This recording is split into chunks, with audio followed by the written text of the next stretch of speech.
नारायण ही तो सत्य है, उसके अलावा सब असत्य है, इसीलिए वो सत्य नारायण है। अब आपको भागवत करानी है तो 7 दिन चाहिए, सिम्हापुराण कराना है तो 7 दिन 9 दिन चाहिए, राम कथा कराना है तो 9 दिन चाहिए। आप सत्यनारायण की कथा अपने घर में बैठ के कर सकते हैं। तो हर व्यक्ति को अपने घर के अंदर कम से कम महीने में 1 दिन जब पूर्णिमा आए तो सत्यनारायण की व्रत का कथा का जरूर आनंद लें। व्रत को भी करें और जो कथा को भी श्री राम जय राम जय जय राम, श्री राम जय राम जय जय राम, श्री राम जय राम जय जय राम। अयोध्या में इस वक्त राम मंदिर बनने के बाद, रामलला की प्राण प्रतिष्ठा होने के बाद देश के समस्त कथावाचक अयोध्या पहुंच रहे हैं और अपने अपनी रूपों में कथा को सुना रहे हैं। लेकिन हमारे सनातन समाज में, ग्रामीण परिवेश में एक कथा आज भी विद्यमान है जो लोगों के घरों पर किसी भी शुभ आयोजन पर सुनी जाती है,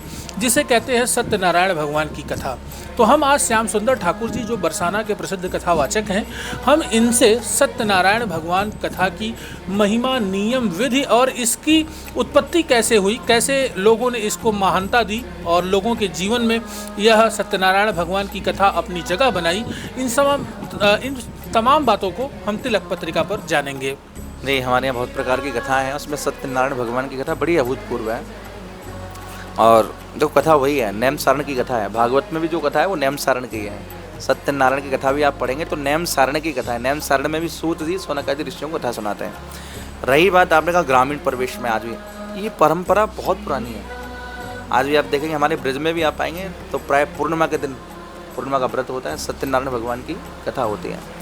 उस कथा का रूपक इसीलिए है कि उस कथा को घर के अंदर किया जाए। अब आपको भागवत करानी है तो 7 दिन चाहिए, सिम्हापुराण कराना है तो 7 दिन 9 दिन चाहिए, राम कथा कराना है तो 9 दिन चाहिए। लेकिन आप सत्यनारायण की कथा अपने घर में बैठ के कर सकते हैं। नारायण ही तो सत्य है, उसके अलावा सब असत्य है, इसीलिए वो सत्य नारायण है। तो सत्यनारायण की जो कथा है उसको छोटे रूप से अपने घर में कर सकते हैं और उसकी बहुत बड़ी महिमा है। इतनी बड़ी महिमा है, प्राय वैष्णवों को, हर व्यक्ति को अपने घर के अंदर कम से कम महीने में 1 दिन जब पूर्णिमा आए तो सत्यनारायण की व्रत का कथा का जरूर आनंद लें। व्रत को भी करें और जो कथा को भी करें।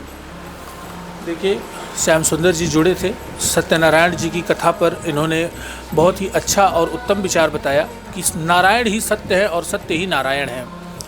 ये आज के समय में हर कहीं पर होती है, सभी लोग जुड़ते हैं। गुरु जी, एक बात और हम आपसे जानना चाहेंगे, थोड़ा सा प्रदोष की महिमा बता देते आप। हमारे यहाँ प्रदोष की भी बहुत बड़ी महिमा है और बहुत सारे लोग प्रदोष का भी व्रत रखते हैं। कभी कभी ऐसा होता है कि एकादशी के तुरंत बाद जैसे प्रदोष लग जाता है तो एकादशी का भी लोग व्रत रखते हैं, फिर प्रदोष का भी व्रत रखते हैं। तो उसमें तिथि का थोड़ा चक्कर है।